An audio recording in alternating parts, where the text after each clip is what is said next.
halkaan nagala socotaan waa warbaahinta wararka ee wadani media barnaamijka waxaa martin noogu ah wasiirka wasaaradda ganacsiga iyo warshadaha maamul goboleedka Hirshabelle wasiir ku soo dhawow warbaahinta wararka ee wadani media wasiir kumanaan badan oo reer Hirshabelle ah ku daawanaysa inaasiha horti garow aadinays markii ugu horeysay garow sanadida waa maasanta markii ugu horeysay garow imaado aad iyo aad dawladda Puntland dawladda goboleedka Puntland waa dawlad aad iyo aad u dhisan hooyada dawladda goboleedyada aad aan ugu faraxsanahay inaan imaado dawladda caasimadda Puntland garow waana ma sha Allah aad kaga mahadcelinaa soo dhaweyntiina aad ma santahay wasiir waxa uu timi hinda sharciyeedka kambaniyada inaasiyo maxaad sida shirkan wax soo bixi karaa waa mahadsan tahay farxad bay tahay inaan ka qayb qaato hindisa sharciyeedka shirkadaha kaasoo aad muhiim ugu ah shirkadaha Soomaaliyeed iyo shirkadaha doonay inay wadankeena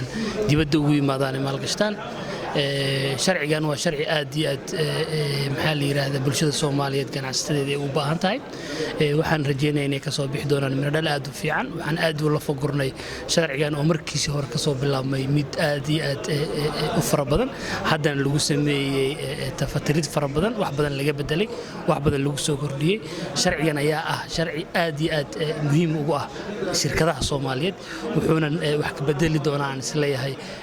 wax qabadka iyo horumarinta dhaqaalaha wadanka taas oo shirkaduhu ay ku soo dhiiran doonaan inay wadankeena yimaadaan haday noqdaan kuwa ajnabi ah iyo haday noqdaan kuwa maxalliga inay helaan jaanisyo xuquuqdooda saamileyda shirkadaha qaabka wadaaga dawladda iyo maxaa la yiraahdaa ganacsatada ay u wadaagi karaan dhaqaalaha dalka si loo horumarin lahaa waxaan aan isleeyahay shirkan aan u nimid garow inuu muhiim u yahay wasaaradda dawladda goboleedyada aan isku aragnay wasiirkii federaalka iyo wasaaradaha kale ee dawladda goboleedyada taas oo micno weyn noogu sameysay in aan aad iyo aad u falanqeyno si hoose in maxaa la yiraahdaa sharciyada iyo horumarinta maxaa la yiraahdaa wasaaradaha dawladda goboleedyada xubnaha ka dawladda federaalka iyo dawladda federaalka laftirkeeda inaan maxaa la yiraahdaa si habsami leh oo qiimo badan aan ugu wada shaqeyno arrimahaas aad ma santahay wasiir waxa ku tirsanayno wasiirka wasaaradda ganacsiga iyo warshadaha maamul goboleedka Hirshabelle wasiir ganacsato badan oo Hirshabelle ah jida hadii la ansixiyo inta sharciyeedkan maxaa isleedahay faa'iido u leeyahay waa mahadsan tahay sharcigan waa sharci aad muhiim ugu ah shirkadaha oo dhan qaasatan reer Hirshabelle wax badan ayuu soo kordhin karaa yani isleeyahay wuxuu waxyaabaha kamid ah soo kordhin karo waxa kamid ah in Hirshabelle waxay leedahay warshado waaweyn oo dawladda Soomaaliya federaalka dalkeena ay ku yaaleen kuwaas oo u baahan hadda private investment amba maalgelin dad shirkada ah inay maalgashtaan si ay wax soo saarka dalka qayb uga noqdaan tusaale markaan soo qaato balcad waxa ku yaala warshadii hore ee dharka oo u baahan maxaa la yiraahdaa in la maalgashto hadii dawladda noqdaan iyo hadii noqoto shirkado marka anagu waxay noo fududeynay jaanisada in la maalgashto shirkaduhu ay yimaadaan sharci loo helo saamileyda shirkadaha ka Hirshabelle ahaan aad iyo aad ayaan u soo dhaweynaynaa aan ugu faraxsanaynaa qayb ka noqono talada shirkadaha maxaa la yiraahdaa sharciga shirkadaha taas oo aqalka sare dib noogu soo celiyay baarlamaanka federaalka ee hoosan uu mar hore ansixiyay marka waa mid aad iyo aad muhiimad gaar ah ugu leh dawladda goboleedka Hirshabelle waanan dhiirigelinaynaa in sharciyo kale saas ay dawladda federaalka iyo dawladda goboleedyada xubnaha ka dawladda federaalka ay ka wada tashtaan adama maadaama ganacsato badan oo hadda faa'iidada ah sheegtay ugu dambeyntii iyaga maxaa ugu baaqaysaa dhammaan ganacsatada Soomaaliyeed guud ahaan waxa ugu baaqayaa in ay dib ugu soo noqdaan dawlad goboleedyada xubnaha ka dawladda federaalka deegaanadaas ayaa ka dareemaysa in ay ku yar tahay maalgelinta inay maalgashtaan waxaan rabaa ganacsatada inaan ku dhiirigeliyo jaanisyada ugu faraha badan waxa laga helaa meelaha ay isteediyadu ku yaalaan ama dawlad goboleedyada tusaale markaan soo qaato dawlad goboleedka Hirshabelle waxa uu leeyahay webi bad dhul maxaa la yiraahdaa xoolo daaqsin waxa uu leeyahay maxaa la yiraahdaa meelo fara badan oo maalgelin ay ku samaysan karaan waxaan kaloo aan rabaa ganacsatada Soomaaliyeed inaan maanta halkan ugu faa'iideysto inaan gaarsiiyo dalkeena haddii aad doonaysaan inaad wax ka bedel dhaqaalihiisa iyo horumarkiisa wax ka bedelaan gacantiina ay ku jirtaa idinka dhaqaalihii dalka haysto idinka wadankii maxaa la yiraahdaa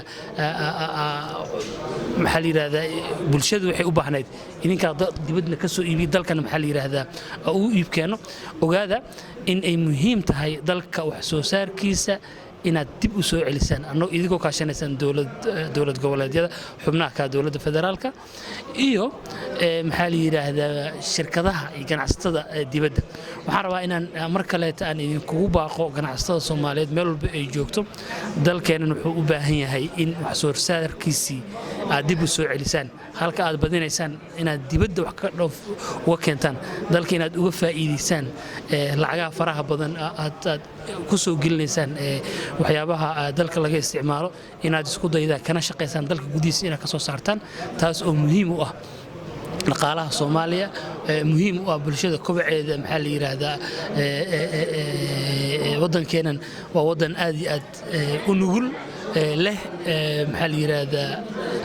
jaanisyo fara badan oo adduunkan aan ugu qayb noqon karno inaan wax u iibkeeno tusaale markaan soo qaato Puntland oo kale beecada iyo waxyaabaha la midka ah iyo waa dhul udug oo waxyaabaha dhulka uduga waagii ay maxaa la yiraahdaa dalkan oonan waagii hore 1800 meelaha dadka taariikhda Soomaaliya markay ka sheekeynayaan ay laga qaadi jiray iyo aan la lahayn maxaa la yiraahdaa wadamada Carabta markaan sida deegaanada kale u soo noqdo waxa jiro jaanisyo fara badan oo wadankeenan uu lahaa oo ay ahaayeen kamid ahaayeen warshadii sokorta warshadii dharka warshadii kumanaan warshad baa ku yaal wadankan oo wax laga soo saari jiray hadda maanta waxa aan aad ugu xumahay in ganacsatada Soomaaliyeed wax kasta oo loo warqad yar hadii loo baahdo inaan dibadda ka doonanayn waxaan dhiirigelinayaa ganacsatada Soomaaliyeed meel walba ay joogaan marka la ganacsatada Soomaaliyeed waxaan rabaa inaan kala reebino state iyo aanan u kala saarin oo aan guubaabo guud aan ka dhigo hadalkaygana aanan u micnaynayo inuu noqon doono inay wax ka fahmi doonaan dalkeena inuu u baahan yahay in si dhaqaalihiisii iyo horumarkiisii maxaa la yiraahdaa u soo noqdo in wax soo saarka gudaha dadka ganacsatada qaaska loo leeyahay inay bilaabaan anaguna aan ku caawino sharciyadii iyo qaabkii ay wax uga noqon lahaayeen maxaa la yiraahdaa adduunkaas wax ula qaybsan lahaayeen waanan ku faraxsanahay inaan maanta aan halkan bulshada Soomaaliyeed iyo ganacsatada aan uga jeediyo aragtidaas waxaan rajeyn doonaa inay nala qaadan doonaan waana mahadsantiin idinkana sida aad halkan noogu soo dhaweyseen kaasina wuxuu ahaa wasiirka wasaaradda ganacsiga iyo warshadaha dowlad goboleedka Hirshabelle oo ka mid ah dowladaha xubnaha ka dowladda federaalka Soomaaliya Yaxya Ismaaciil Maxamed wasiir aad kaga mahad celinaynaa inaad martina noqotay ka warbaahin ahaan waxaan rajaynaynaa hadii Allah wadadeedo in video gaari doono kumanaan Soomaaliya gaar ahaan Hirshabelle oo xaqeeda halkan ku metelaysid